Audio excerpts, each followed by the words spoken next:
今回のゲストの方どういう印象をお持ちですか？どういう印象ですか？はい。まあ頼れる先輩というかなんというか倒れるぜ。じゃあ普段も結構やり取りはされてる？そうですね。割とメッセンジャーとかでそうね。日常的にはい、というわけで、今回ゲストにお呼びしたのはですね、数々のアーティストのステージであったり大型フェスとかね、ドラムテック、またドラムマガジンでもチューニング部部長として今も活動中でよろしいんですか？はいのいやはいの、土田義則さんに来ていただきました。どうもありがとうございます。はい、ありがとうございます。よろしくお願いします。よろしくお願いします。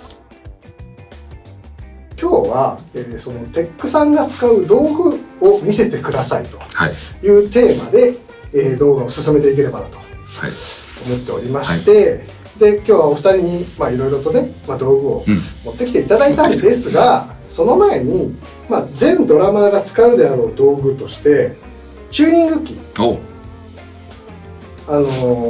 結構知らない間に持ってたっていう人もいるだろうし、そうね、なんかずっと同じの使い続けてる人もいるだろうし、でもこだわりがある人はこだわり結構あるじゃないですか。もちろんもともとね、そのネジの形状が違うからこれしか使えないっていうものもあったりしますけど、お二人は普段どんなチューニング機を使ってて、またこだわりがあるのかないのかを、もし現物もあれば見せていただきたいなと思うんですけど。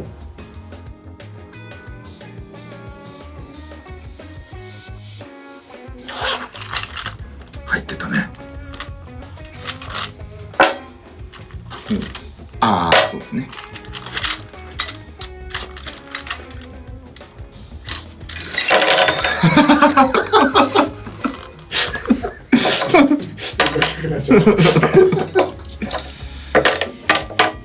チューニングキーではないけども、でもドラムをいじるときに使う割と大事な。はい。さあ、チューニングキーといって、いいとこに3個かなと思ったら思いのほか出てきましたけどさあ、まずじゃあ博士からいきましょうかね。はい。普段使いのっていうか、どういうふうに使い分けてるのかをなんとなく。そうですね。これレモのやつなんですけど、これ一番メインで使ってて、ウィングが割とこう大きくて回しやすいのと、ここのなんていうんですか、こうやってつまんで回すところの直径が大きいので、回すスピードとかが稼ぎやすく、あとちょっとテンションもかけられる。で、一応ドリルにも対応してると。ピットがついてるんですね。そう。これ本当は紐なんか丸くなってるんですけど、ほどけちゃってる。それ紐は最初からついてる。最初からついてる。この黒いのも。黒いのも。これは初めて見た。そう、気に入ってます。で、同じものが僕のはちょっとなんかこっちが長いんですけど。本当だ。今初めて知った。どうして？中身入ってんだよね。中身がずれてる状態でパッケージされちゃった。レアです。レアです。ちなみにその黄色いやつは、これは僕もこれもうだいぶ剥がれてきちゃったんですけど、オフィスリムって言って、僕のなんですよね、屋号ですね、を入れて、最初手ぬぐい作ろうかなと思ったんですけど、ドラマーっていうかドラムテックだからキーを作ってみんなにお配りしようかなと思っていろいろね、みんなに送ったんですよ。で、博士のは突然変異が。突然変異ですね。形がちょっと明らかにこうそこまで全然見てなかった。200個ぐらい作ったんです。それもらったのが2、3年前とかですかね。その間ずっと黙ってたの？土さんに黙って言ってよ。別に困らないのね。むしろこれ多分センターに行ってたらちょっと両方短かったのかなと思って、長い方、これも同じような機能ですけど、力かかるからいいかなと。でこれ最初はDW とかのハイトロックキーって言ってね、こういう。そうですね。これが僕はすごく好きで、で15年ぐらい前はなかなか手に入らなかったんですよ。で日本に来る DW アーティストとかに大体 LA とかニューヨークとかロンドンから来るんだけども、もらってこいと俺のために。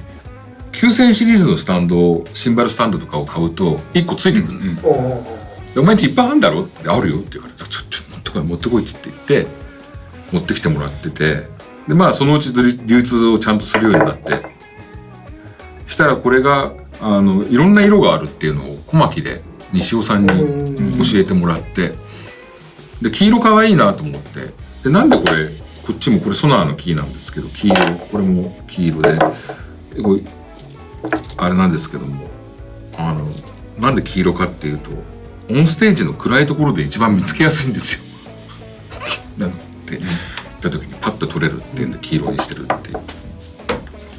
そうこれ最初、僕こう力入れられるやつを持ってたんで、そんなにこれなんでこれなんだろうなと思ってたんですけど、たくさん1日に太鼓30個とか回すとこのラバーが全然全然違うよね。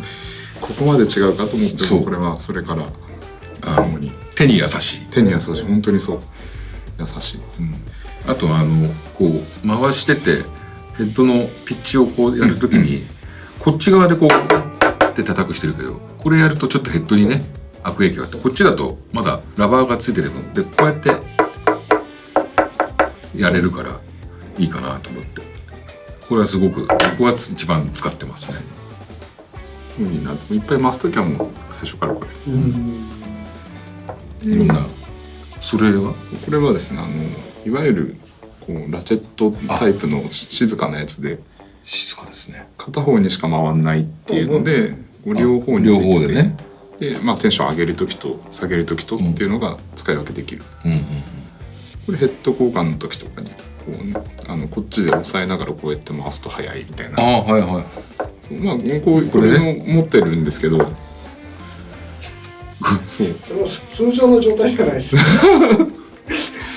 そう竹とんぼそうなんか自分の楽器でやるときになんかちょっと先がシェルに当たったりとかっていうのが気になっちゃうので、これあとそれもすごい。そうこれダネットってダネットやつなんですけど、力入れやすいっていう、もう硬いやつとかもう本当にテンション上げるときとかに一応持っている。あとあれだよね、メモリーロックとかのすごい硬いやつと外すの良さそうだね。そうですね。コンディションがあんまりな時とかはそうですね。ちょっと見せて。結構重い。そんなんでもないんだね。でもなんかプラスチックバージョンもあって。僕はこれはおなじみの竹とんぼ。みんなおなじみなのかな。最近メディアで見てない気がするんです。メディアに出るのこんなもん。だから最初みんなそれの使い方が分かんないんです。大きくて。ただそうやって回す発想ないじゃないですか、チューニング機って。そうこうやってでかいだけの僕に届くのかなみたいなね。何が速いのって言われたことあって。キュンキュンですよこれ。すごい速いですね。すっごい速いですよ。でこうテープ巻いてんのは細くてちょっと嫌だったのと、こう太いとこう楽っていうの、手に優しいっていうの。勢いよく回しすぎて足の上によく落っこちるんですけど、すげえ痛いです。でもこれはヘッド交換の時で同じようにヘッド交換で、これはね、これ確かフーファイターズのドラムテックにもらったのかなというかカツアゲしたというか、いいじゃんそれって言ってでタンスを見ると4つ5つ入ってたから「1個よこせよ」って言って「よく分かったやつ」ってやってもらってギュッと締める時にいいやつですね。マーチング用とかですかね、もしかすると。そうかもしんないね。でその後LA のプロドラムショップに行った時に売ってて、でその時ね10ドルぐらいだったのかな、だから当時でいうと1200円ぐらいかな、で1個買って、だから、ツアー用のタンスってでっかいケースに1つと工具箱の中に1個入ってます。これはソナーののくるくるタイプとシングルタイプとあって、これは普通のキーなんだけど線抜きがついてる。ウィンセントかなんかです。ウィンセント、海外でツアーやってる時に、海外で特に外人ので特にパーカッショニストがステージ上でビールを飲む時に線抜きがねえいるんだ。これピッと開けられるんだろうとかって思って、いや栓抜きがねって分かってピッとこれ使うってすごくいいもん持ってんなお前って言って。そうそう。あとこの辺のねレンチ関係は書いたんですけど、これラディック。ああ、はいはいはいはい。これはね国産。でこれはギターのトラスロッドを締めるボックスレンチなんだけど、まあラディックの六角にシェルのなんだラグを止めてる六角にぴったり合うので、増し締めする時とかに使う。この辺は全部そのラグ関係のやつですね。増し締め用セット。このサイズっていうのがやっぱなんかちょっとドラムテック的なサイズそうね。あんまりこのサイズのレンチ細かく持ってる人いないんですよ。そうちょっと僕はちょっとそんなに本格的だね。これにしちゃうっていう。はいはいはい。そういうのももちろんあるはありますけど。でも絶対そっちの方が使いやすいは使いやすいですよね。そうね。なんかちまちまこうタムの中に手突っ込んでこうやってやるときにはこれぐらいのサイズの缶の方が間違いないです。良かったりして、ドラム以外ではほとんど使わない。たまになんだろうラックとかのね中のナットとかを緩めたりするときに使ったりするときもあるけど、これいいですね。これすごくいい。